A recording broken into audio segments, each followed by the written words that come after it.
Bismillahirrahmanirrahim. Assalamualaikum warahmatullahi wabarakatuh.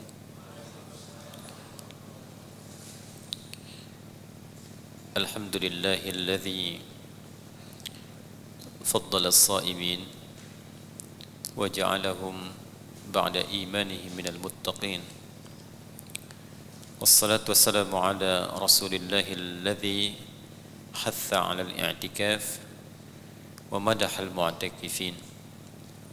Allahumma salli wa sallim wa barik ala hadha an-nabiyyil karim ar-rasulil amin sayyidina Muhammadin wa ala alihi wa sahbihi wa dhurriyyatihi wa ummatihi ila yaumiddin wa ba'd.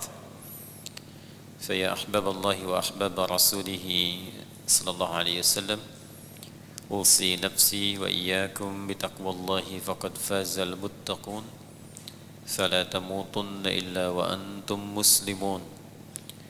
فقال تعالى: يا أيها الذين آمنوا اتقوا الله حق تقاته ولا تموتن إلا وأنتم مسلمون.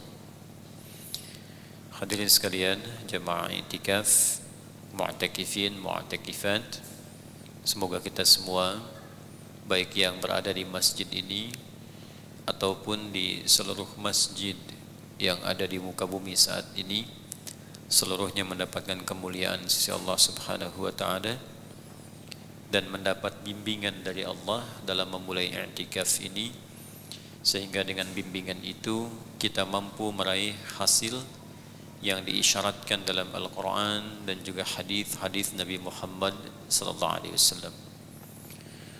Untuk itu, penting bagi kita di malam ini untuk memulai apa petunjuk yang dimaksudkan di dalam Al-Quran itu. Bagaimana Nabi memberikan isyarat penekanan dari ibadah i'tikaf, serta apa hasil dari i'tikaf itu yang diinginkan dari Al-Quran. Dan ini cukup mahal, karena nanti tidak semua yang masuk masjid itu, khususnya di 10 hari dan malam terakhir Ramadan, bisa mendapatkan esensi i'tikaf. Jadi nanti ada yang dapat luarnya saja. Luarnya itu diantaranya ya datang, bermukim sebentar. Dan mukimnya macam-macam nanti. Innamal a'malu binniyat itu bisa macam-macam. Ada yang niatnya cari sahur, ada. Tapi tidak bisa dipersalahkan, tidak apa-apa, ya dapat sahurnya gitu. Kan Nabi bilangnya begitu. Innamal a'malu binniyat wa innama likulli imri'in ma nawa. Faman kanat hijratuhu ila Allahi wa rasulih fa hijratuhu ila Allahi wa rasulih. Wa man kanat hijratuhu lidunya yusibuha. Itu. Tapi menariknya awimra'atin yankihuha. Jadi ada yang motifnya memang karena kepentingan dunia, dapat dunianya. Menariknya Nabi tidak mempermasalahkan gitu, tidak menyalahkan dalam konteks ini. Alhamdulillah masih ke masjid. Barangkali di antara sekian singgah di masjid itu, mungkin ada yang sambil menikmati sahur, yang lewat sedikit masuk. Jadi dari 10 itu mungkin awal niat pertamanya mampir, tapi setelah hari pertama, malam kedua, malam ketiga ada perubahan. Nah itu yang mahal. Ada yang motifnya awimra'atin yankihuha, cari jodoh, ada. Nah kalau Nabi sampaikan begitu, itu kemungkinan bisa ditemukan gitu. Bisa jadi antara orang tua i'tikaf, satu mengenalkan, ternyata anakmu sudah besar gitu ya. Yang satu demikian ikutnya i'tikaf juga, ternyata ketemu habis i'tikaf nikah.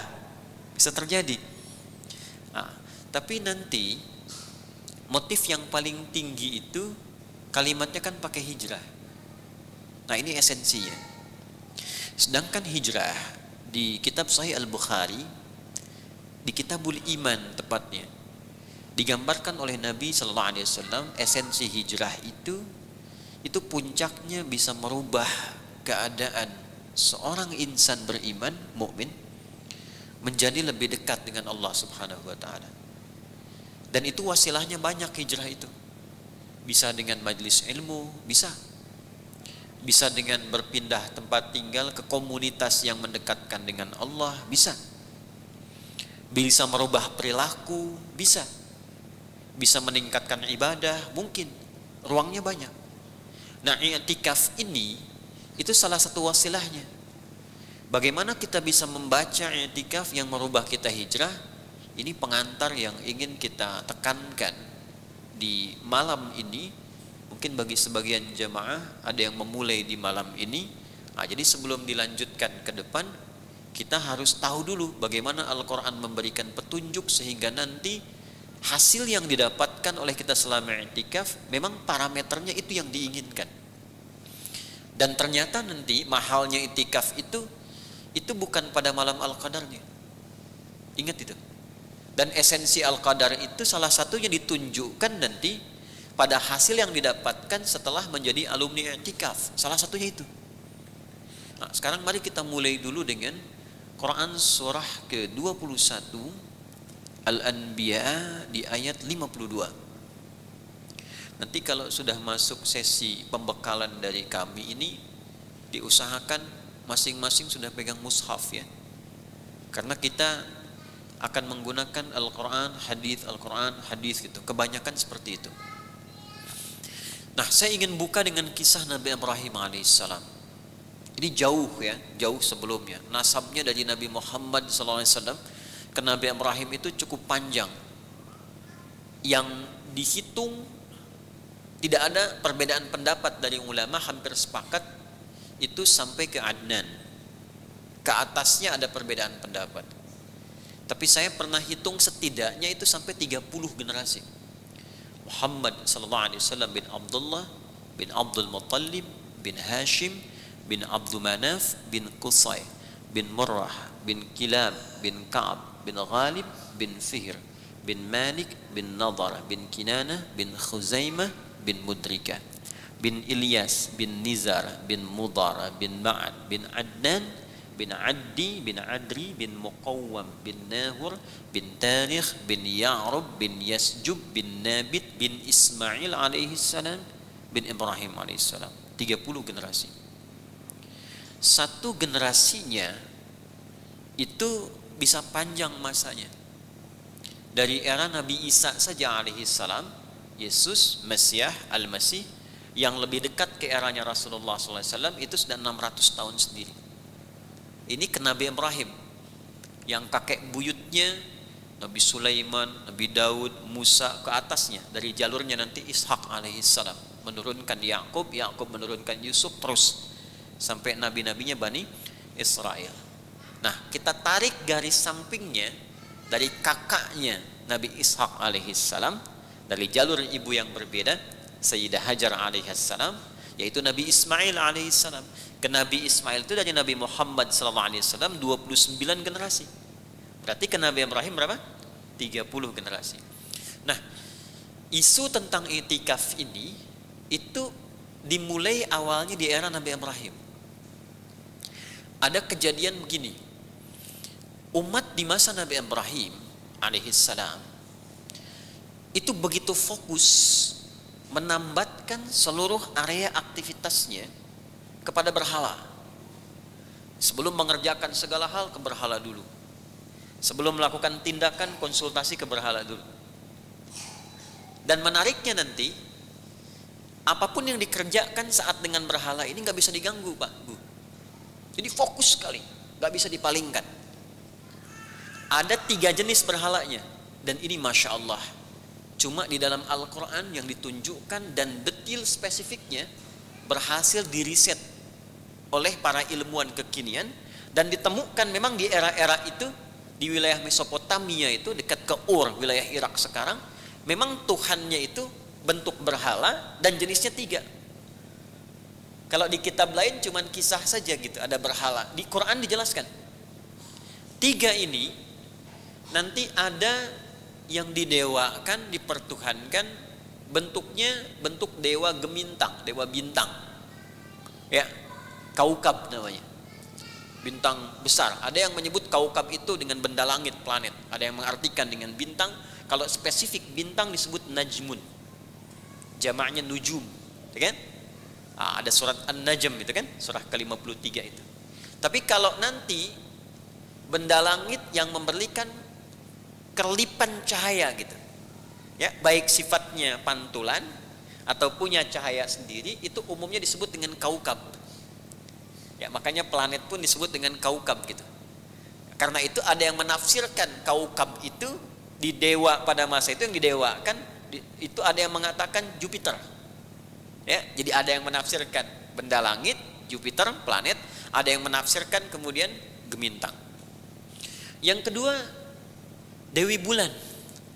Ya, itu yang di Jepang berubah jadi Sailor Moon itu. Ya, Dewi Bulan. Yang ketiga, Dewa Matahari. Ya, itu kan Dewa Matahari. Jadi ada planet, kaukab, kita ambil yang viral saja ya, yang paling familiar gitu. Jupiter. Yang kedua ada bulan, yang ketiga ada apa? Matahari. Jadi disimbolkan oleh mereka di masyarakat pada masa itu dan dibikin patungnya. Ini patung Dewa Matahari, patung Dewa Bulan, patung Jupiter. Nah, itu yang dipertuhankan. Dan menariknya, di antara proyek pembuatan patung itu keluarga dekat Nabi Ibrahim sendiri. Di Quran disebutkan nanti dengan kalimat abi. Abi ini nanti punya dua makna di bahasa Arab. Bisa ayah secara langsung, bisa kekerabatan ke atas, bisa paman, bisa kakek. Ya, karena itu di kasusnya ketika Nabi Yakub mengumpulkan keluarganya untuk memastikan sebelum beliau meninggal kepada siapa anak cucunya menyembah ibadah, itu dikonfirmasi oleh anak-anaknya akan menyembah bapak-bapakmu, ya Yakub, ayahanda itu. Ada di Al-Baqarah ayat 133. Am kuntum syuhada'a idh hadara Yaqub al-maut idh qala li banihi ma ta'buduna min ba'di qalu na'budu ilahaka wa ilaha abaika Ibrahim wa Ismaila wa Ishaqa ilaha wahida. Jangan khawatir Pak, kalau kami meninggal, kalau Papa meninggal, kami akan menyembah tetap Tuhan yang sama dengan Tuhan yang Bapak sembah. Sama persis dengan Tuhannya bapaknya Bapak juga, yaitu Ibrahim. Sedangkan Nabi Ibrahim kan bukan bapaknya Nabi Yakub, tapi kakeknya. Nabi Yakub kan anaknya siapa? Nabi Ishak. Ishak anaknya siapa? Ibrahim. Tapi di situ disebut dengan bapak. Jadi itu menunjuk kepada kakek. Kadang bisa jadi kakek, kadang paman, kadang ayah. Tapi sepakat ulama tafsir itu kerabat terdekat. Jelas ya? Nah, jadi kita tidak perlu pusing menafsirkan apakah bapaknya atau kakeknya atau pamannya, tapi yang dimaksudkan apa? Kerabat dekat. Ini memberikan kesan kepada kita bahwa kadang-kadang tantangan juga menjadi besar kalau kita ingin baik, bukan hanya dari luar. Mungkin boleh jadi dari kerabat dekat juga. Ya, yang dorong-dorong di kantor supaya cepat punya mobil itu siapa? Yang pengen mobil-mobilan siapa? Anak-anak. Yang pengen mobil betulan siapa?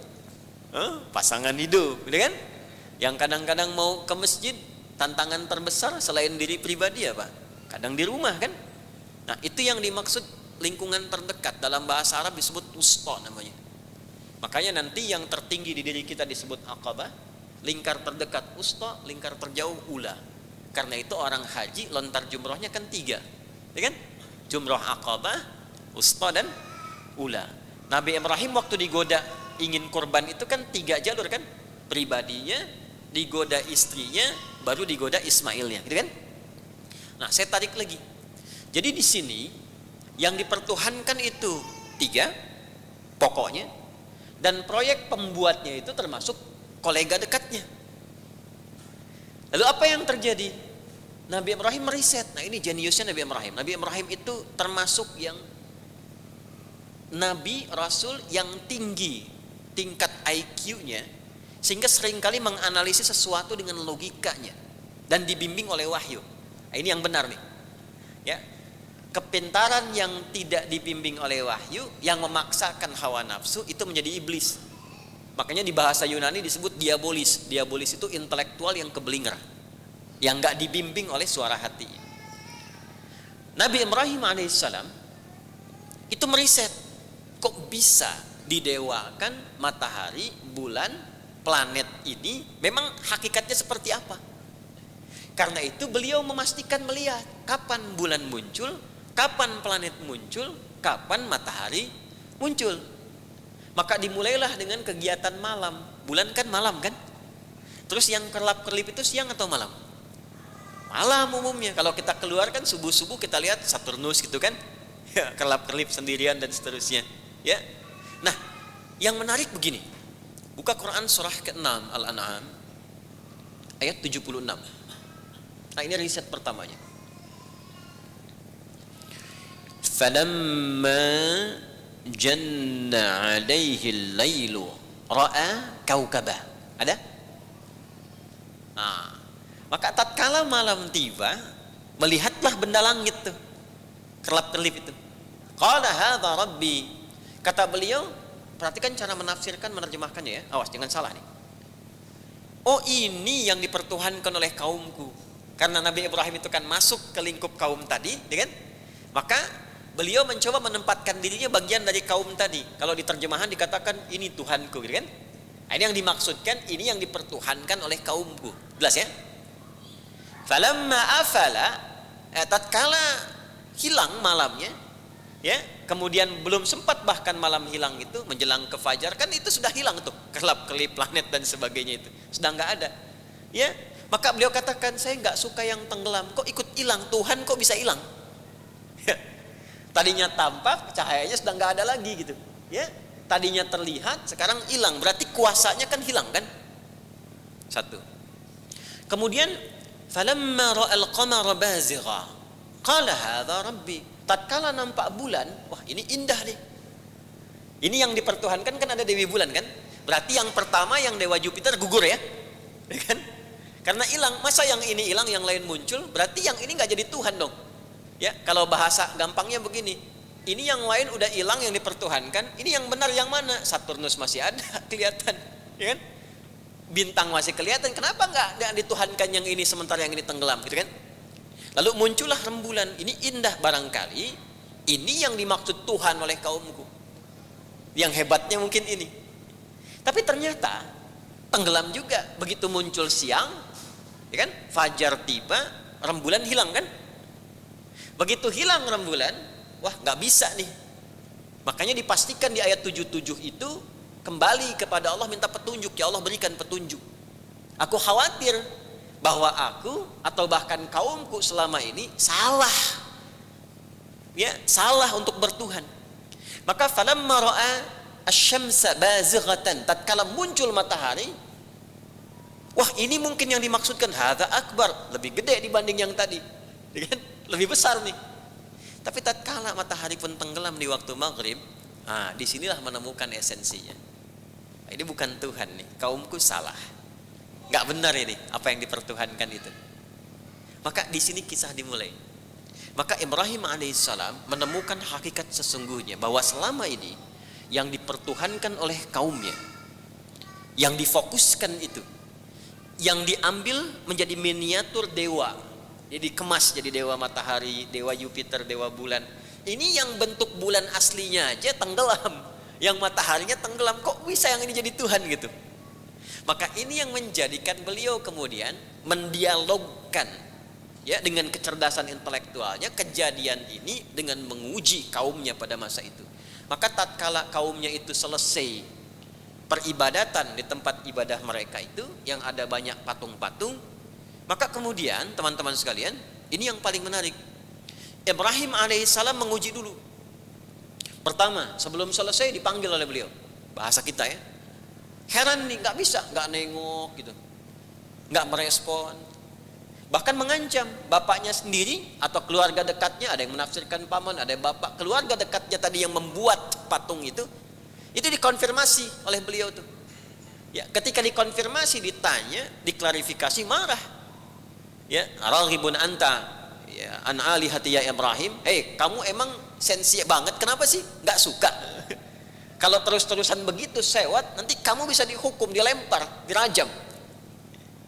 Nah, akhirnya apa yang terjadi? Dipanggil susah. Jadi kalau lagi fokus sama berhala itu tuh diseru nggak nengok, dipanggil nggak menoleh, gitu. Fokus aja. Sampai beliau itu komen begini. Nah ini komen udah ada sama Nabi Ibrahim, ya, dan di like, ya, diabadikan di Al-Quran, di share sekarang.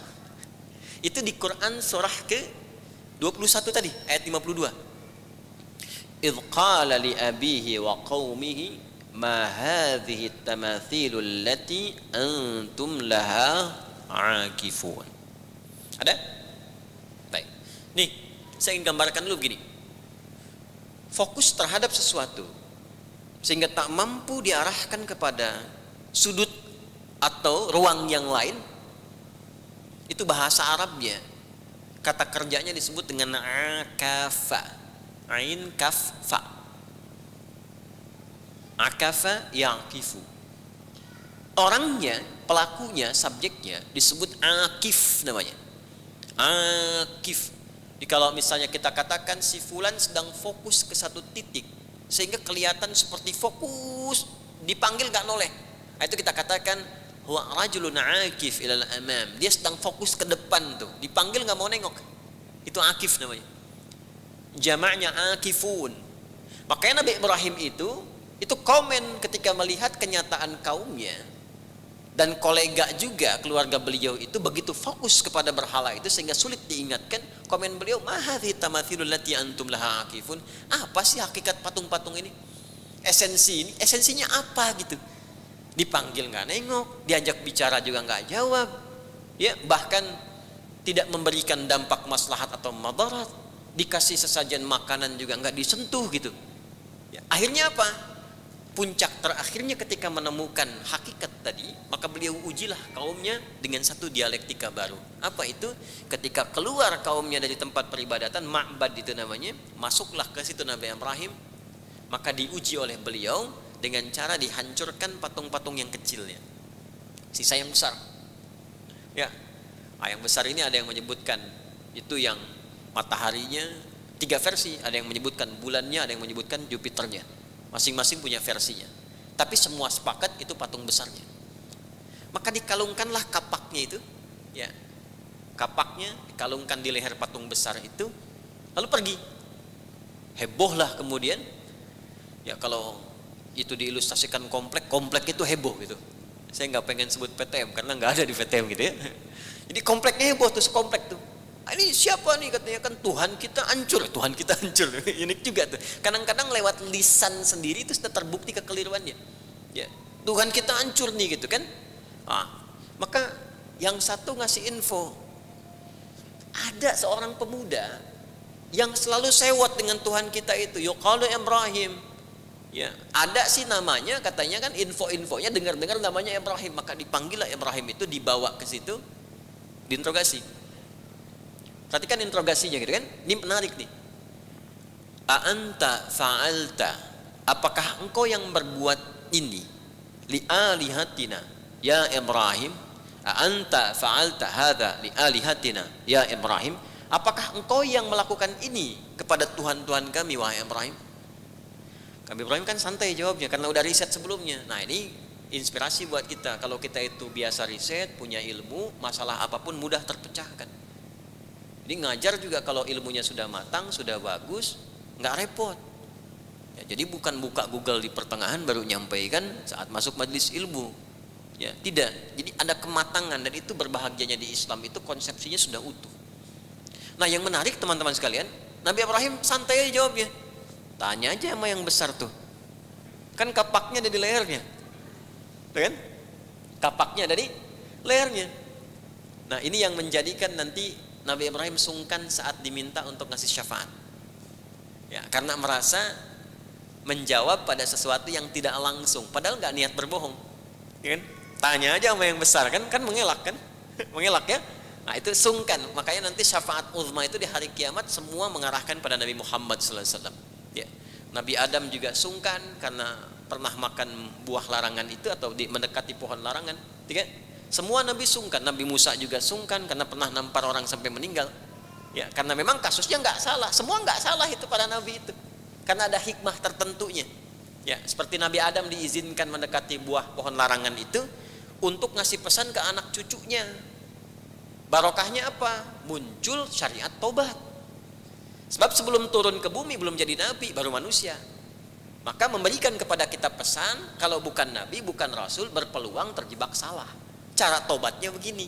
Maka turunlah kalimat tobat rabbana zalamna anfusana wa illam taghfir lana wa tarhamna lanakunanna minal khasirin. Itu yang di Al-A'raf ayat 23. Awas jangan salah menyimpulkan. Baru ketika turun ke bumi membawa misi itu sudah nabi, sifatnya maksum. Itu yang dimaksud Ali Imran ayat 33. Innallaha astafa Adam. Jelas ya? Maka Nabi Ibrahim mengatakan, tanya aja sama yang besarnya nih. Nah kaumnya langsung bilang, nggak bisa bicara kok ditanya, kan? Kamu ini bodoh ya katanya. Ini kan nggak bisa ngomong, kenapa harus ditanya? Wah Nabi Ibrahim senang banget tuh jawaban itu. Kalau memang nggak bisa bicara, nggak bisa mempertahankan diri, nggak bisa bergerak, kok bisa dipertuhankan? Makin bingung kan? Nah dari sinilah kemudian terjadi peristiwa-peristiwa besar yang kemudian di situ marah, dikumpulkan, mau dibakar dan sebagainya. Itu kisah yang mengiringinya. Saya mau cukupkan sampai sini dulu. Nah, yang kita ambil untuk pengantar intikaf itu adalah kalimat akifnya. Yang di Al-Anbiya ayat 52. Idz qala li abihi wa qaumihi ma hadhihi at-tamathilu allati antum laha akifun. Jadi karena fokusnya kepada berhala, itu yang memalingkan kaumnya pada masa itu jauh dari Allah. Enggak ingat Allah. Jangan diharapkan terkait sholat. Ya, sholat itu sudah ada ya, awas. Syariat Nabi Muhammad itu menyempurnakan. Zaman Nabi Musa sudah ada sholat. Hati-hati. Quran surah Thaha ayat 14. Innani anallahu la ilaha illa ana fa'budni wa aqimis salata lidzikri. Zaman Nabi Musa. Nabi Isa sholat. Nabi Isa sholat. Di surah Maryam ayat 33. Wa ja'alani mubarakan aynama kuntu wa awsani bis salah. Ya. Nabi Zakaria sholat. Nabi Zakaria itu kan nanti masih sekolega dengan Imran, ya nanti pamannya Maryam ibundanya Nabi Isa. Salat ada di Quran surah ketiga Ali Imran ayat 38-39, ayat 38 sampai 39. Di ayat 39-nya fanadatul malaikatu wa huwa qa'imun yusalli fil mihrab. Nabi Ismail salat, nggak mungkin Nabi Ismail salat kalau nggak diajarkan bapaknya Nabi Ibrahim. Kan? Nabi Ismail salat, bahkan mengajak keluarganya supaya salat. Itu ada di Quran surah 19 Maryam ayat 55. Wa kana ya'muru ahlahu bis-shalah. Nah, jadi bukan hanya salat, itu sudah mustahil dikerjakan. Jadi semua aktivitasnya pun itu jauh dari Allah. Jauh menyimpang. Maka apa yang terjadi? Nah, ini dua hal yang mau saya sampaikan. Yang pertama, maka Nabi Ibrahim ketika melihat realitas itu, ini ada yang salah fokus nih. Yang normal itu fokusnya sama Allah. Ya kan? Sama Allah tersambung, terkoneksi. Kalau sudah fokus sama Allah, terkoneksikan kepada Allah, feedbacknya nanti turun rahmat Allah. Dibimbinglah dalam kehidupan. Nah, fokus kita untuk melatih tersambung kepada Allah itu, ibadahnya disebut sholat namanya. Apa namanya? Sholat. Makanya nanti dalam i'tikaf itu rata-rata memperbanyak sholat itu. Ya. Karena latihan terkoneksinya dengan Allah itu ibadahnya sholat. Makanya disebut sholat itu seakar dari kata silah. Wasala yasilu silatan. Ya, pernah dengar silaturahim? Silaturahim itu apa? Asalnya bukan kumpul-kumpul. Silaturahim itu hubungan rasa kasih dan perhatian yang kuat, yang bisa menembus berbagai ruang dan waktu. Jadi kalau kita sedang kumpul begini menyapa, itu biasa karena orangnya ada. Ngobrol karena sosoknya muncul. Tapi kalau keluar dari masjid masih ingat kita doakan, ya kan? Zikir kita ingatkan, mohon pada Allah kebaikan untuknya, itulah silah namanya. Nah, ibadah yang melatih kita terhubung dengan Allah, sehingga bukan hanya saat di masjid, keluar dari masjid pun di semua aktivitas masih ingat Allah. Bukan cuma saat sholat, saat jalan ingat Allah, saat kerja ingat Allah, saat tidur ingat Allah. Nah, ibadah yang melatih kita ingat disebut sholat namanya. Makanya di Quran, sholat itu disebut dengan zikir. Zikir itu kan ingat. Ya? Di surat Thaha ayat 14. Innani anallahu la ilaha illa ana fa'budni wa aqimis salata lidzikri. Nah, salat itu disebut apa? Zikir. Dan suksesnya orang salat ketika dia mampu mengingat Allah pasca salat. Itu ada di Quran surah keempat An-Nisa ayat 103. Ya, nanti kalau ini dicatat dulu saja supaya nyambung. Insyaallah terurut apa yang saya sampaikan. Fa idza qadaytumus salata fadhkurullaha qiyaman wa qu'udan wa 'ala junubikum.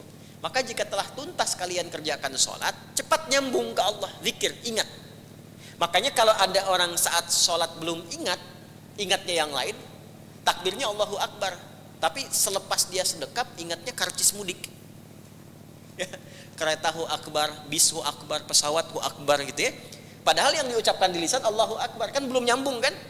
Karena itu sunnahnya pasca sholat istighfar, astagfirullah, astagfirullah, astagfirullah. Kenapa istighfar dulu? Kita tuh minta ampun sama Allah kalau tadi waktu sholat yang seharusnya nyambung nggak nyambung. Karena itu dilatih dengan zikir, tambah dulu pasca sholat tuh subhanallah, alhamdulillah, Allahu Akbar, untuk menyempurnakan yang kurang tadi, supaya ketika selesai keluar masjid udah ingat Allah. Makanya 33 kali, kalau sekali disebut belum ingat wajar, 2 kali wajar, 33 kali diingatkan nggak ingat juga masalah. Makanya kalau orang sholatnya sukses keluar dari masjid itu nggak mungkin tertukar sendal, pasti pas. Ya, nggak mungkin ada kehilangan kotak infak, nggak mungkin duduk di kantor ngetik membuat ketikan yang keliru, masukin 0 yang salah, mustahil. Nggak mungkin tidur di tempat yang keliru, mustahil. Kenapa? Karena ingat Allah. Nggak mungkin berkata yang kotor, sebab ketika akan berkata ingat Allah, kan malu didengar Allah, kan Allah as-sami'. Nah ini yang normal, ibadahnya disebut sholat. Karena itu orang yang fokus betul orientasi hidupnya kepada Allah, maka muncullah rahmat Allah, diberikan bimbingan. Ini yang terjadi pada Nabi Ibrahim. Begitu beliau menyadari esensi kehidupan, ini yang salah, keliru kaumnya. Seharusnya ini yang dilakukan, kembali kepada Allah Tuhan yang hak. Maka disinilah kemudian beliau berikrar. Ikrar ini salah satu dari 12 doa pembuka yang kita baca dalam salat, yang menjadikan ini sebagai favorit dalam pembuka salat. Itu pembuka ringan disebut iftitah namanya. Iftitah. Pembuka pokoknya Al-Fatihah. Pembuka ringannya apa? Iftitah. Jadi punya 2 nama, iftitah atau istiftah. Pembuka pokoknya Al-Fatihah. Kalau pembuka ringan hukumnya sunnah, nggak terbaca pun tidak menggugurkan sholat. Tapi kalau pembuka pokok Al-Fatihah rukun sholat. Kalau sengaja ditinggalkan batal sholat. Apa diantara yang viral itu? Yang paling favorit sahabat Ali bin Abi Thalib karamahullahu ya, menggunakan itu dalam sholat, ya, yaitu yang wajjahtu wajhiya lilladzi fataras samawati wal ardh hanifan musliman wa ma ana minal musyrikin. Ketika Nabi Ibrahim menemukan hakikat itu, ya ini bukan Jupiter, benda langit, planet, bukan bulan, bukan matahari, bahkan bukan yang di bumi, tapi pencipta semua yang ada di langit dan bumi. Maka aku hadapkan diriku kepada pencipta itu semua. Maka diarahkanlah kepada Allah. Wajjahtu wajhiya lillahi alladzi fataras samawati wal ardh. Aku hadapkan diriku sepenuhnya kepada pencipta langit dan bumi. Maka nanti kalimat fatara itu subjeknya disebut dengan fatir, turunlah Quran surah 35, surah Fatir itu.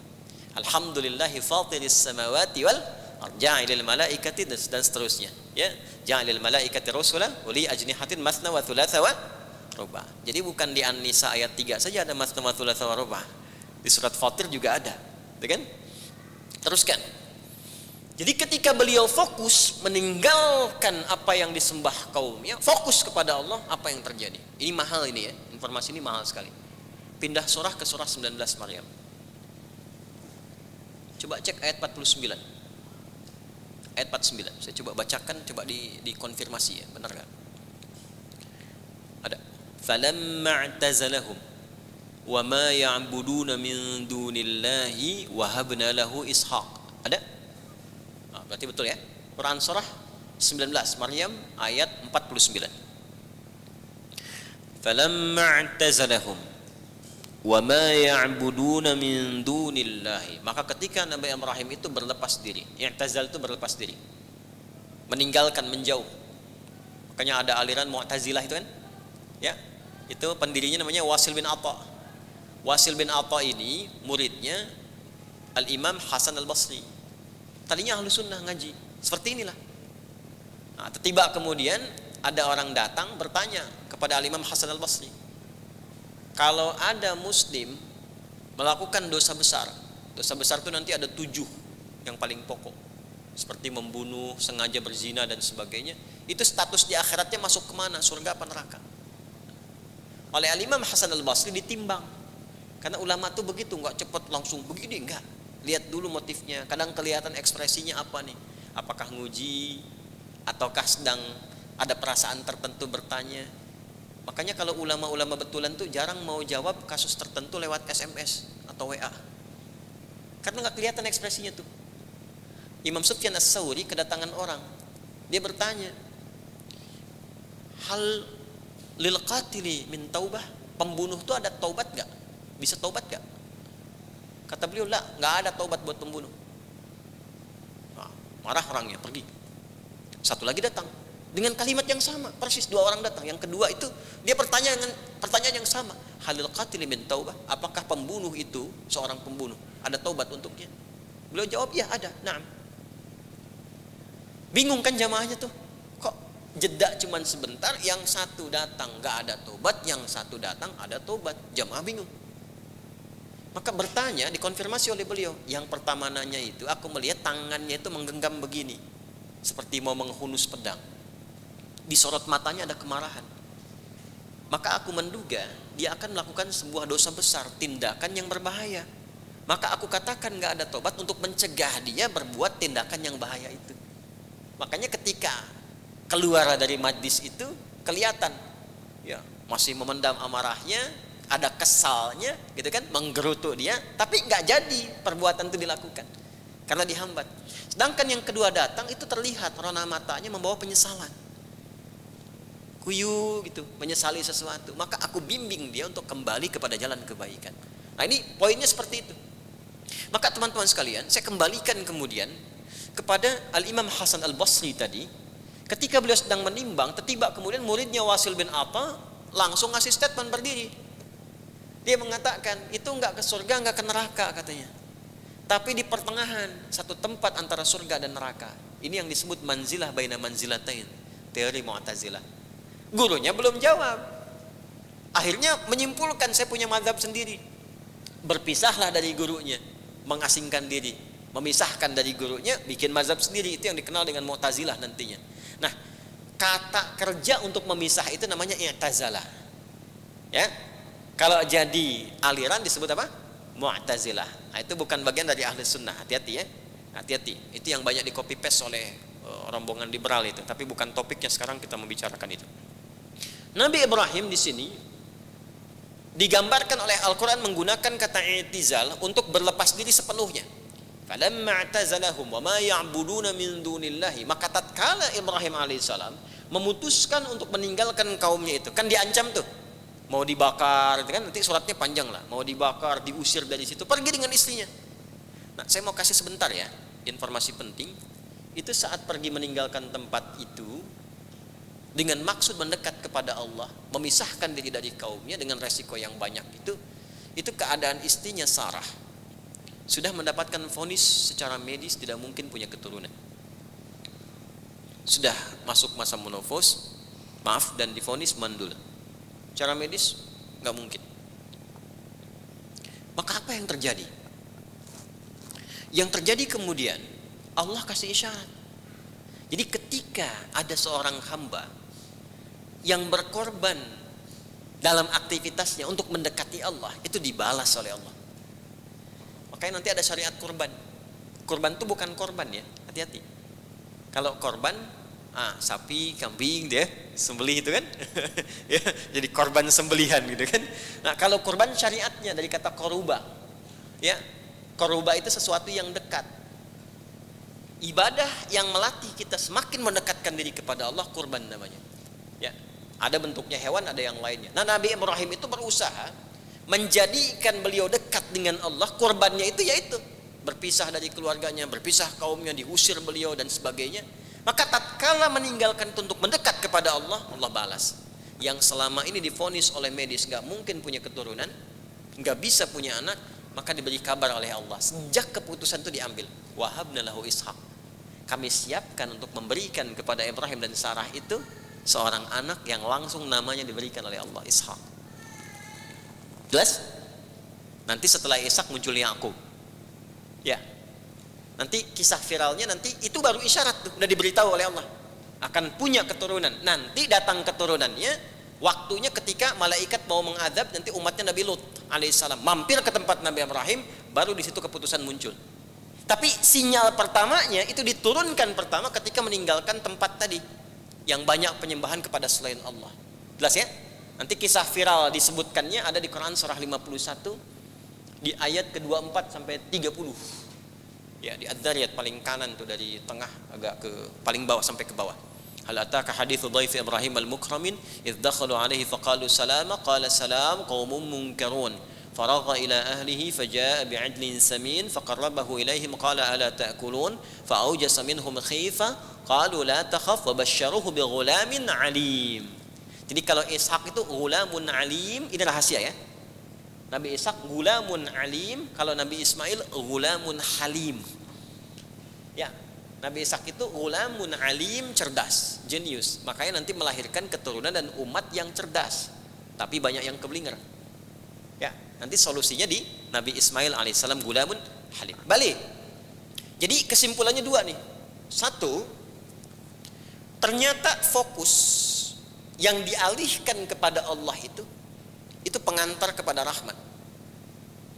Yang kedua, orang yang mampu fokus kepada Allah, di antara rahmat Allah itu akan memberikan anugerah tanpa batas, bahkan sesuatu yang dianggap mustahil oleh makhluk pada umumnya. Nah, fokus itulah kemudian yang diwariskan dari sejak zaman Nabi Ibrahim ke zaman Nabi Muhammad SAW, yang syariatnya kemudian disebut dengan apa yang kita kerjakan pada saat ini. Dan perintah untuk ibadah ini, untuk fokus kepada Allah, itu sudah diberikan pada Nabi Ibrahim dan Nabi Ismail sejak meninggikan bangunan Ka'bah. Buka Al-Baqarah ayat 125.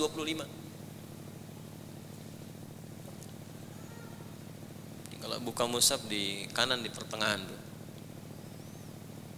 Wa idz ja'alna al-baita mathabatan lin-nasi wa amna. Ada? Wattakhidhu min maqami Ibrahim musalla. Kalau di riwayat Warash atau Qalun itu dibacanya wattakhadhu. Riwayat Hafiz dari Asim wattakhidhu.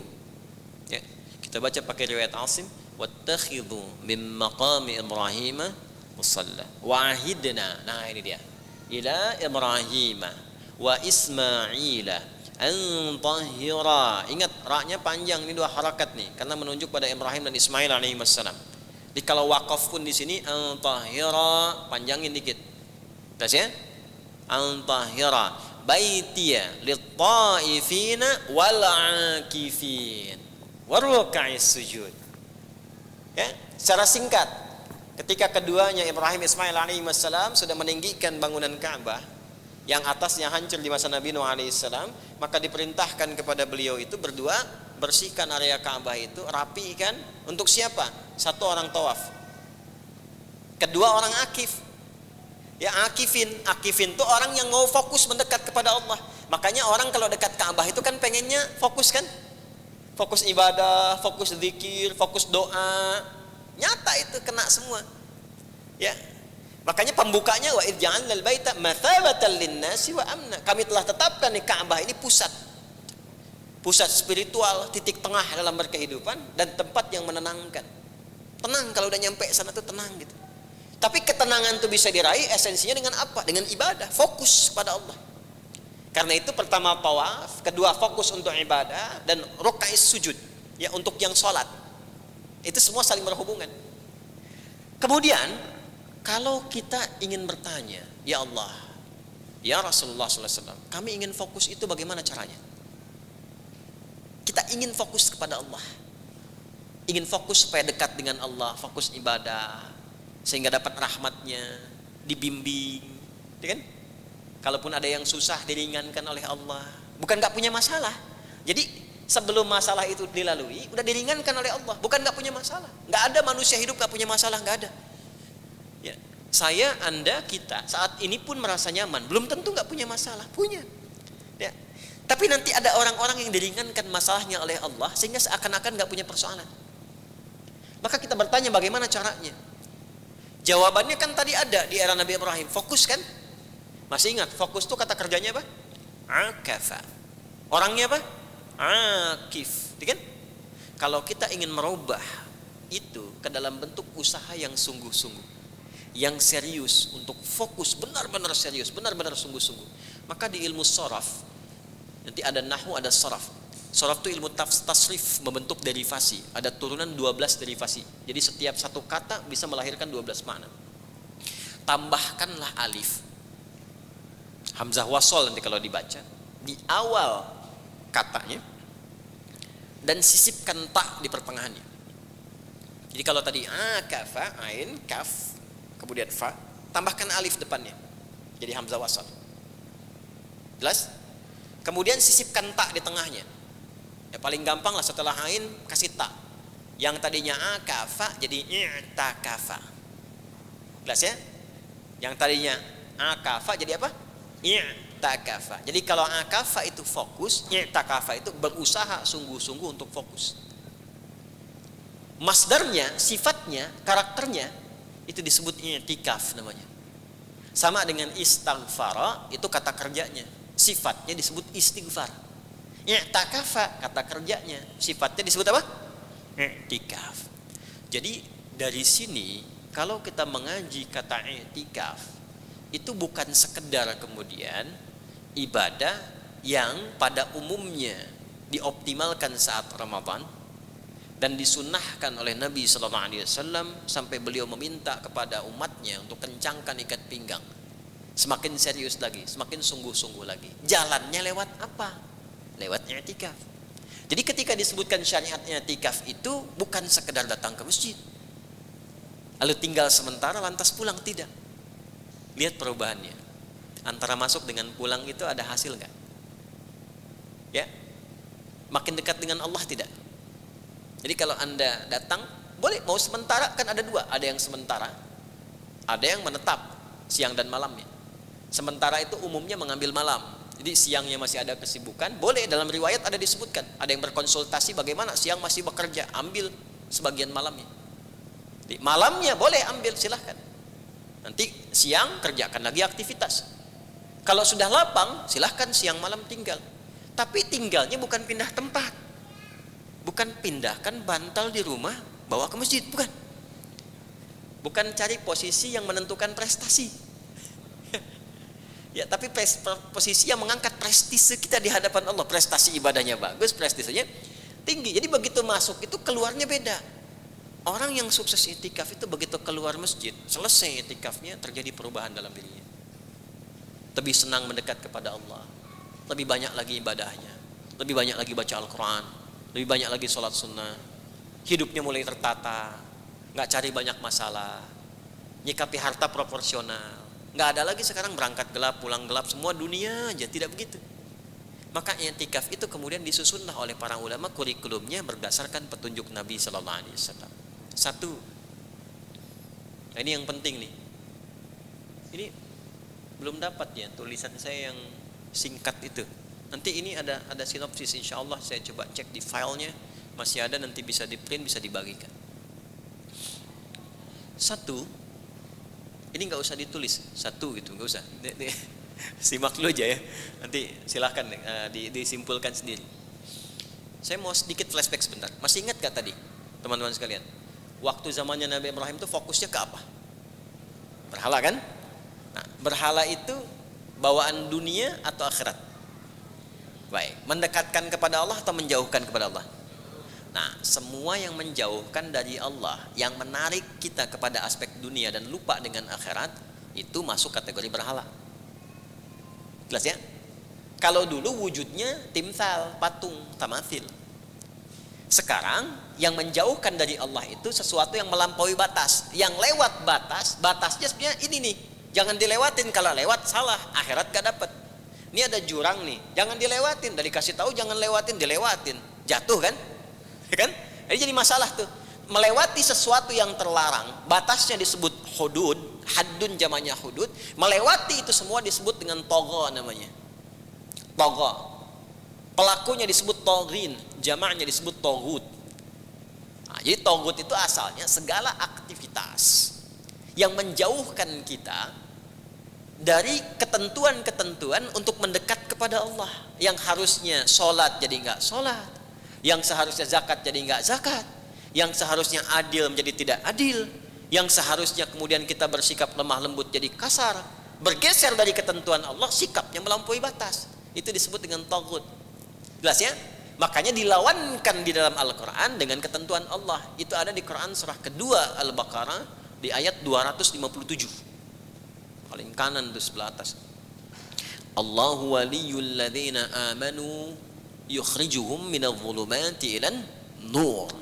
Walladzina kafaru awliya'uhumut taghut yukhrijunahum minan nuri ilan dhulumat. Ulaika ashabun nari hum fiha khalidun. Jadi taghut itu karakter, nggak bisa dilekatkan pada sosok tertentu, bukan. Boleh jadi pelakunya juga banyak, umum, ya. Jadi setiap yang memalingkan dari Allah, menjauhkan, nah itulah tamatsil. Bentuknya sekarang bisa macam-macam. TV itu bisa jadi taghut. Berhalanya berubah tuh, ya. WhatsApp, media sosial, ya. Sibuk WhatsAppan sehingga lupa sholat, kan? Sibuk bikin status sampai mau sholat pun masih pasang status juga, sehingga lupa terkoneksikan. Sibuk dengan dunia, rapat lagi, lupa dengan sholat. Dipanggil adzan, baru adzan belum qomat, sudah qomat masih bentar lagi, ujung-ujungnya nggak sholat. Sekarang berubah ternyata fokusnya, dunianya berubah. Kalau zaman Nabi Ibrahim bentuknya patung-patung, sekarang bisa berubah menjadi acara-acara, ya, dunia digital, macam-macam, kedudukan, pekerjaan. Pernah nggak mengalami saat sedang sibuk bekerja dipanggil sholat masih abai, padahal masih bisa izin untuk sholat, masih bisa tuh. Allah tuh saking sayangnya sama kita itu dikasih waktu panjang. Bahkan kalau darurat silahkan kerjakan dulu. Kalau nggak memungkinkan bisa dijamak. Kurang apa lagi tuh? Tapi dipilih nggak sholat. Dan hebatnya ketika ditanya pengen masuk surga, terus pengen husnul khatimah gitu. Itu yang paling menarik tuh itu. Ya, yang ajaib tuh itu tuh. Ya, makanya Imam Ali bin Abi Thalib tuh ajaibnya manusia katanya. Ajaban linnas. Ajaib manusia itu katanya. Luar biasa. Kata itu ya. Pengen masuk surga tapi mengerjakan perbuatan yang menjauhkan dia dari surga. Nggak pengen ke neraka tapi perilakunya mendekatkan dia ke neraka. Ajib. Beliau tuh ajaib memang manusia gitu. Ya. Nah, jadi saya kembalikan lagi. Sekarang robah tuh. Sekarang berhalanya bermetamorfosis, bertransformasi lain. Karena itu, i'tikaf itu mesti menghasilkan renungan. Apa sih selama ini yang menjadikan kita itu kurang tersambung dengan Allah? Cek lagi pekerjaan, di rumah, aktivitas, di kantor, perbuatan harian kita. Coba dicek. Ini kok bisa udah puluhan tahun usia, anak kecil sekarang udah hafal Quran, ini baca Quran masih belum sempat. Terus dikasih puluhan tahun butuh berapa tahun lagi? Orang udah khusyuk, anak kecil tuh Masya Allah, maghrib jam 6, setengah 6 udah ke masjid, udah lari-lari, udah nunggu-nunggu, udah pengen adzan. Itu usia 5-6 tahun, sekarang 45 tahun. Ada yang sekarang 3 tahun udah bolak-balik tuh. Ini dikasih 30 tahun, 40 tahun, 50 tahun. Ya. Diajak ke masjid nanti aja. Masih nanti aja tuh. Berapa lama lagi waktu dibutuhkan? Sementara ketika meninggalkan dunia itu, maaf ya, itu konsepsinya berbeda. Yang dibawa itu amal solehnya. Amal soleh itu gini nih sederhananya. Ini apa? Ya, ini gelas, isinya minuman, ya. Fungsi minum itu untuk apa? Menghilangkan haus. Nah, fungsi dunia untuk minum itu menghilangkan haus. Jadi siapapun yang minum, syariatnya yang diminum benar, baik, tidak ada yang kotor di dalamnya, hausnya hilang. Siapapun yang minum, mau dia beriman, belum beriman, saya selalu mengatakan belum beriman karena kita punya harapan sama-sama beriman. Jadi jangan terlalu soleh sendirian, kita selalu harus membuka peluang orang lain untuk jadi baik. Ini bisa menghilangkan haus dengan izin Allah. Tapi ketika cara kita minum mengikuti petunjuk Allah yang dijelaskan Rasulullah, maka cara minum itu punya nilai. Misal, kata Nabi itu khudh biyaminika ma yarik, ambil dengan tangan kananmu itu yang paling dekat denganmu. Jadi kalau ini ada buah naga, jus alpukat, jus mangga, terus di sini teh tawar. Kan nasibnya teh tawar tuh. Kecuali poros dunia berubah. Makanya kalau ada makan kebuli satu nampan itu, nah selalu melakukan perubahan poros dunia, dia lakukan rotasi itu.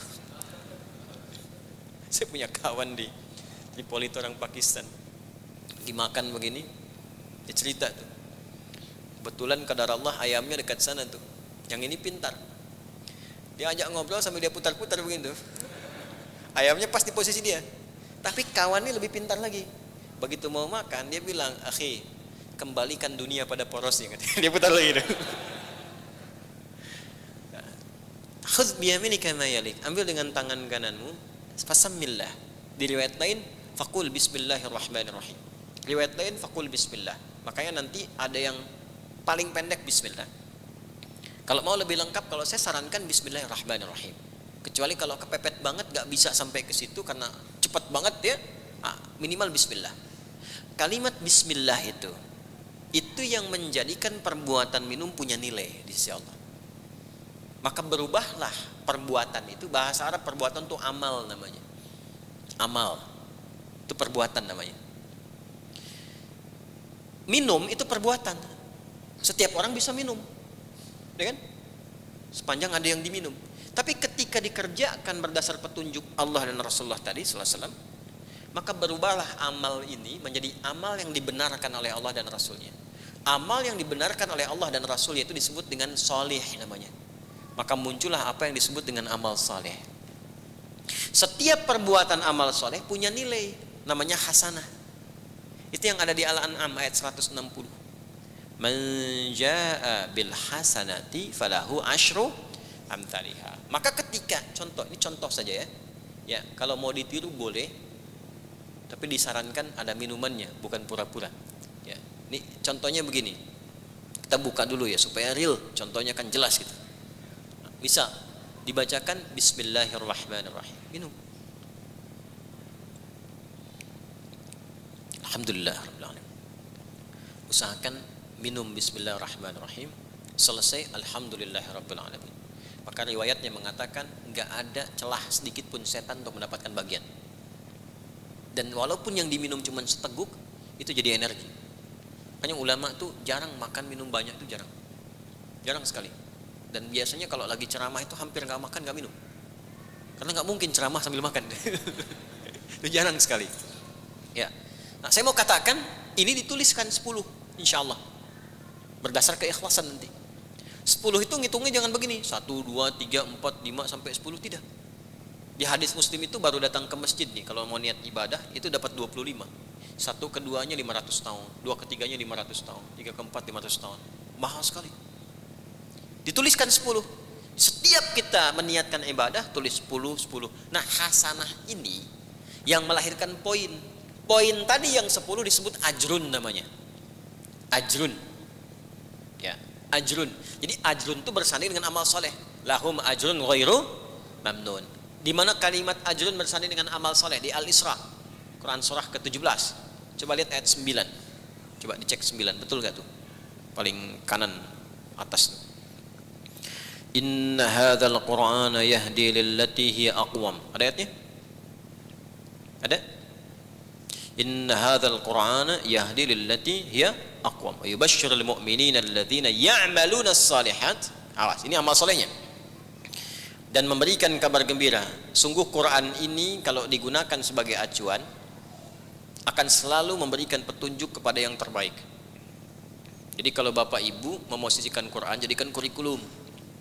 Misal berumah tangga ya, jadi suami, keluarkan ayat-ayat tentang suami. Itu kalau kita istiqomah menggunakan ayat itu, maka jadi suami yang unggul, yang terbaik. Ya, istri juga begitu. Ayah, ibu ke anak juga begitu.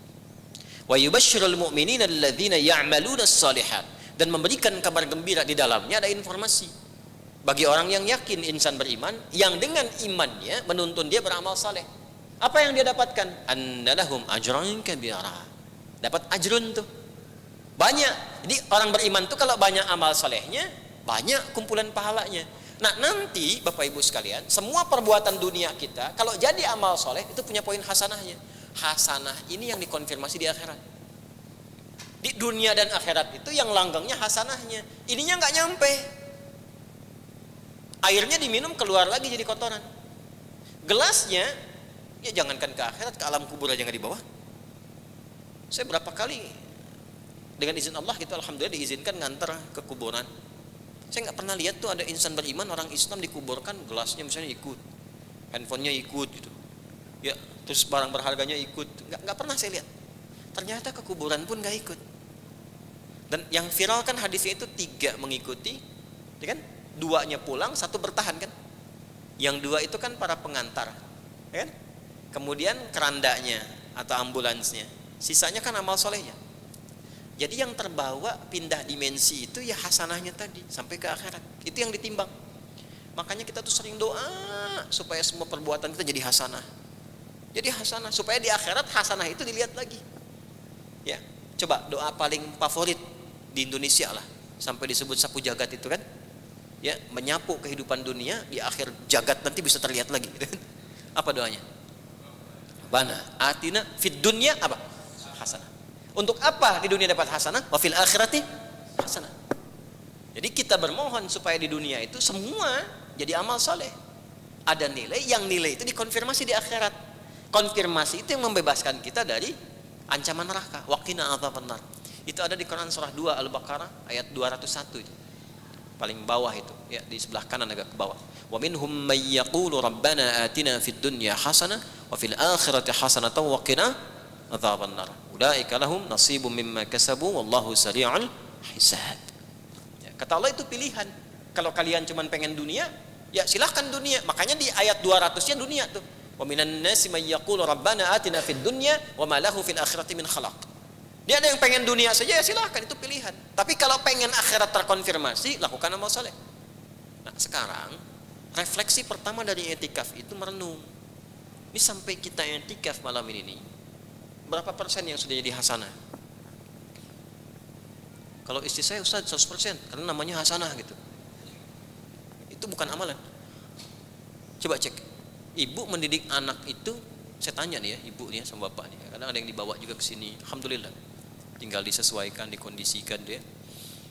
Pertanyaannya begini, selama merawat anak itu, bapak ibu merawat anak tuh karena sayang, cinta, atau karena Allah? Ayo, coba sampai i'tikaf sekarang. Yang belum berumah tangga nanti ya, tahan sebentar. Ya, Saturnus juga belum ada pasangannya, masih kerlap-kerlip aja tuh. Dia udah punya cincin tapi belum berani menyatakan akad gitu. Kan Saturnus sudah cincin ya kan? Coba bapak ibu yang punya anak tuh, merawat anak itu karena cinta, karena sayang, atau karena Allah? Susah jawabnya tuh, ya kan?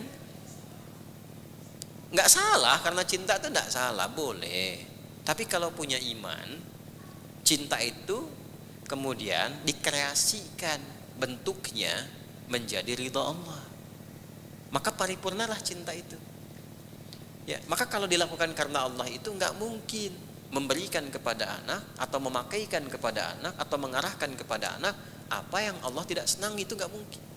Cek di mana disekolahkan, cek pakaian apa yang diberikan, cek bagaimana nafkah diberikan kepada anak. Jadi kalau bapak ibu merawat anak karena Allah, nggak mungkin ngasih harta yang Allah tidak suka. Nggak mungkin dipakaikan pakaian-pakaian yang terbuka auratnya, kok bangga gitu. Anak gadisnya dibelikan pakaian yang Allah nggak suka. Ya gimana mengharapkan syafaat itu? Dicek lagi. Ya silahkan, mau sekolah di umum alhamdulillah, di agama alhamdulillah. Nggak harus semua jadi ke agama, tidak begitu maksudnya. Kalaupun sekolah di umum niatkan ibadah supaya jadi ahli riset. Kan Ustadz Subhan ini di sini ngajar yang Bidayatul Mujtahid itu ya kan? Tahu nggak yang ngarang itu siapa? Namanya Ibnu Rushd, dikenal di barat dengan Averroes. Itu bapak ibu dokter bedah dan pemikir muslim, dokter bedah. Tapi hafal Quran, paham fikih. Ya, jadi seorang dokter hafal Quran, paham fikih, ngarang kitab fikih. Fikihnya fikih komparasi, bukan memberikan fatwa. Kalau terjadi peristiwa begini, nah ini pendapat ulama begini, dikomparasikan. Jadi dulu itu ahli-ahli seperti Ibnu Sina, Avicenna itu hafal Quran. Saya sudah baca itu sirahnya itu. Jadi kalau lupa sesuatu, itu bukan ngecek buku, datang ke masjid sholat 2 rakaat. Ya. Kadang orang sekarang lebih hebat daripada Ibnu Sina, nggak pengen ingat. Itu rata-rata begitu. Imam Al-Bukhari itu kalau mau nulis satu hadis itu sholat dulu 2 rakaat, tenang baru nulis. Dimulai di Mekah, diselesaikan di Masjid An-Nabawi di Al-Madinah Al-Munawwarah. Nah, saya mau balik, coba dicek lagi. Ini adik-adik yang kuliah nih, saya tanya nih, kuliahnya itu mau ngejar apa niatnya? Karena ibadah atau karena ijazah? Kalau karena ijazah, apa bedanya kalian dengan yang belum beriman? Ya, sama-sama juga. Jurusannya sama, kelasnya sama. Terus nilai kalian di hadapan Allah apa? Nilainya apa? Punya nilai enggak? Ya kalau cuma berlomba dunia kecil. Kecil sekali. Yang belum beriman pun bisa melakukan itu, siapapun bisa. Tapi akhirat itu beda, mahal sifatnya. Maka buktikan dengan iman itu kita memang berkualitas di hadapan Allah. Sama-sama kuliah. Enggak apa-apa, yang di umum silahkan, di agama silahkan. Yang tinggi, jangan nanggung kalau belajar itu. Targetnya paling tinggi. Saya tuh diajarkan dari dulu itu, kalau pasang target yang tinggi termasuk ibadah itu tinggi, sehingga nyangkutnya jelas. Kalau pengen surga Firdaus, pasang aja yang paling tinggi Firdaus. Maka feedbacknya amalan kita tuh effortnya kan keluar tinggi. Kan di bab gaya di fisika gitu kan, F1 sama dengan F2 kan. Jadi kalau kita berharap tinggi, maka yang keluar di kita pun tenaganya tinggi. Kalaupun nggak nyampe, nyangkutnya jelas. Kalau nggak nyampe Firdaus kan masih nyangkut juga kan di surga yang lain. Tapi kalau pasangannya yang penting masuk surga, nggak apa-apa gitu. Maka tenaga yang keluar segitu aja. Kalau nggak nyampe, nyangkutnya nggak jelas. Ya, pasang IPK yang tinggi 4. Ya, kalau di sekolah yang jadi ahli tafsir sekalian, jangan nanggung. Jadi ahli hadis sekalian, kuliah yang betul. Tapi niatkan untuk ibadah. Tuh yang ngajar, ada guru-guru. Ya, teman-teman ini ngajar ini di sekolah, niatnya ibadah atau hanya menunaikan tugas saja sebagai bagian dari beban pengajaran. Itu. Kalau ibadah itu dunia pasti ikut, itu udah rumus itu. Ibadah itu dunia pasti ikut. Makanya Al-Imam Ibnul Qayyim Al-Jauziyah rahimahullah itu mengatakan, gampangnya gini, kalau dunia itu seperti bayangan aja. Posisikan seperti bayangan, kalau dikejar gak akan pernah dapat. Gak akan pernah dapat. Ya. Lucky Luke itu bisa menembak melebihi kecepatan bayangan. Tapi nggak pernah ada edisinya bisa menangkap bayangan, tidak. Itu kan dulu ada ya, yang kartun tuh Lucky Luke bisa menembak melebihi kecepatan bayangan itu kan, tapi nggak pernah bisa nangkap bayangannya sendiri. Jadi kan Anda berlari pun mau kejar, mau jongkok ditangkap, nggak akan pernah. Dunia ya seperti itu. Jadi kalau Anda selalu kejar, ingin selalu banyak, tapi nggak akan pernah merasa cukup. Kalau nggak percaya silakan, kejar lagi, bikin proyek lagi, selalu begitu. Cukup proyek ini, pengen lagi, tapi nggak pernah cukup. Maka caranya bagaimana? Berbalik. Ketika berbalik, maka bayangan akan mengikuti. Itu kata Ibnul Qayyim Al-Jauziyah. Nggak percaya silakan. Ntar siang ada bayangannya, berbalik, jalan, bayangannya ngikut. Makanya kalau ngajar nih, jadi guru ngajar, niatkan aja ibadah. Dunia ikut, gaji dapat, rahmat dapat, nanti perhatian Allah lebih, berkah turun. Wah, kalau berkah udah turun tuh nggak mikir pak. Gak mikir itu, masya Allah, itu semua tuh disiapin nih. Kadang-kadang makanan udah habis, kita mau beli udah datang makanan, buah udah habis datang buah gitu. Kadang-kadang seperti itu. Nah itu yang ada di kisahnya Maryam alaihissalam itu. Nah, jadi langkah pertama i'tikaf itu muhasabah dulu. Sebelum masuk niatkan. Kata Imam Nawawi dalam kitabnya At-Tibyan itu, niatkan di hati kita, katakan nawaitul i'tikaf lillahi ta'ala. Saya niatnya i'tikaf karena Allah. Udah duduk, sholat 2 rakaat, tahiyatul masjid, merenung. Makanya bagusnya sih punya catatan pak, untuk i'tikaf itu. Kita tuh sudah tahu, kalau belum ditemukan, duduk, merenung, tulis satu-satu tuh. Sebagai pribadi, di keluarga sebagai apa, amanahnya apa, ayah, ibu, suami, istri, anak, tulis. Yang kurang apa, baru di situ kemudian tangisi diri kita, minta petunjuk sama Allah. Nah, bagaimana caranya? Waruka'is sujud, ruku dan sujud. Makanya viral di semua tempat tuh kalau musim-musim 10 terakhir itu banyak sholat. Ya, dan sebetulnya tidak harus berjamaah, sendirian pun bisa. Cuma kadang-kadang untuk melatih, membawa suasana yang lebih enak, lebih nyaman, lebih bersemangat, dan lebih mensupport, menstimulus yang lain supaya yang tidur melihat mau tidur sendirian, yang lain sholat semua ikut sholat gitu. Ya, tapi kalau masing-masing kan santai aja, yang ini sholat, yang itu tidur kan. Ya, kok tidur? Saya juga ibadah, daripada ganggu orang mendingan tidur gitu. Karena alasan bisa saja. Ya, tapi kalau harus tidur kenapa harus di masjid gitu. Ya. Jelas ya? Nah, itu yang kedua. Yang ketiga, yang terakhir, perbanyak doa. Karena i'tikaf itu kalau benar dilakukan itu mustajab, doa-doa itu mustajab. Ya, mustajab. Bahkan Nabi Ibrahim tadi, beliau belum minta, Allah udah janjikan. Tapi dikabulkannya mungkin belum tentu seketika saat itu. Mungkin setelah i'tikaf ada kejadian, dapat aja gitu. Ya, doanya minta pekerjaan sekarang, tapi ternyata keluar dari masjid tuh 2 hari 3 hari ada sesuatu yang dapat, ada panggilan, ada telepon. Sebetulnya syariatnya dari situ. Kan tadi Nabi Ibrahim itu ketika beliau akif meninggalkan hal yang tidak penting, fokus untuk mendekat pada Allah, wahabna lahu ishaq, dijanjikan oleh Allah. Tapi janji itu datang tiba kapan? Ketika siap menerima itu. Maka muncullah kemudian di Ad-Dzariyat itu yang ayat 24 sampai 30 itu. Jelas ya? Nah, karena itu kalau sudah paham ini silahkan dimulai. Saya membuka untuk mengantarkan ini supaya punya kualitas i'tikafnya itu. Bukan hanya kita datang, ya bagus datang, sholat, alhamdulillah disyukuri. Karena kan Allah punya sifat syakur, menerima walaupun sedikit.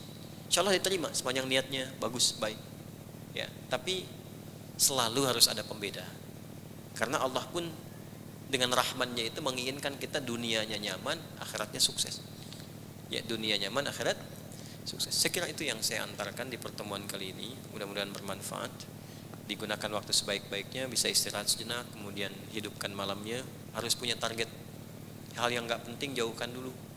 Jadi saya sih selalu menyarankan peserta i'tikaf itu konektivitas dengan pekerjaan-pekerjaan duniawi harusnya udah tuntas. Kecuali yang mendesak-mendesak. Maka kalau saya sarankan tuh handphone tuh dibatasi aja. Ya. Sehingga mensupport kepada i'tikafnya, bukan membawa kepada dunianya. Jadi jangan sampai ketika i'tikaf ya masih terganggu dengan yang belum selesai dan sebagainya. Kecuali hal-hal yang sifatnya mendesak. Dan kalaupun pasang alarm dikondisikan. Ya. Jangan sampai subuh tuh masih nyala gitu. Orang ada takbir subuh, tang ting tung ting tang ting tung tang ting tung ting tang ting. Ya, dicek ya alarmnya ya, dicek lagi gitu. Ya. Tapi kalau udah terbiasa insya Allah dengan sendirinya. Saya kira itu disiapkan, anak-anak dikondisikan Bu ya, Pak. Kalaupun diajak, alhamdulillah, dan dilihat kondisinya. Kalau sekiranya dengan ada anak-anak sedang butuh perhatian, cari ruang khusus dulu. Ya, jangan dipertahankan. Sama fikihnya begini, ibu bapak bawa anak ke masjid, bagus saat sholat. Ya, anak itu masih kecil misalnya, nangis nih, nangisnya kencang, batalin dulu. Jangan dipertahankan. Allah Maha tahu, iya Maha tahu, tapi jamaah yang lain bingung gitu kan, terganggu gitu kan. Nah, jadi jangan dibiarkan, batalin dulu. Kalau imam kan nggak bisa batalin. Imam tuh yang bisa mempercepat, ya, mempercepatkan sunnahnya begitu. Tapi batalkan dulu, bawa dulu, tenangkan dulu. Setelah itu gabung lagi, sholat lagi. Nah, itu nilainya tinggi gitu, ya, nilainya tinggi. Itu diantaranya. Ya, semoga Allah muliakan kita semua, berikan jalan kebaikan untuk kita, memberikan petunjuk untuk mendapatkan arahan-arahan terbaik yang mendekatkan kita kepada Allah dan petunjuk Rasulullah SAW. Maafkan saya sampai malam ini belum bisa memberikan bimbingan yang baik. Bila belum mampu mendekatkan kepada Allah Subhanahu wa taala, teman-teman bisa mencari referensi-referensi lain yang kiranya mampu membuat kita lebih dekat dengan Allah Subhanahu wa taala. Titip doa dalam sujud, dalam doa-doa yang dipanjatkan, semoga Allah berkenan mengampuni dosa-dosa kami, menjaga dalam keikhlasan dan kebaikan di sisi Allah Subhanahu wa taala. Sekira saya cukupkan, tidak berpanjang lebar. Allahumma taqabbal minna innaka antas sami'ul alim wa tub 'alaina innaka antat tawwabur rahim. Rabbana atina fid dunya hasanah fil akhirati hasanah wa qina adzabannar. Allahumma arda 'anna kama tuhibbu wa tarda fi i'tikafina ya rabbal alamin. Warzuqna ni'matal i'tikaf ya arhamar rahimin. Warzuqna lailatal qadri ya rabbal alamin. Ya arhamar rahimin waj'alna min ibadika as-salihin al-muttaqin. Wa sallallahu ala sayyidina Muhammad wa ala alihi wa sahbihi ajma'in. Wa akhiru da'wana subhanakallahumma wa bihamdika nashhadu an la ilaha illa anta nastaghfiruka wa natubu ilaik. Alhamdulillahi rabbil alamin. Assalamu alaikum warahmatullahi wabarakatuh.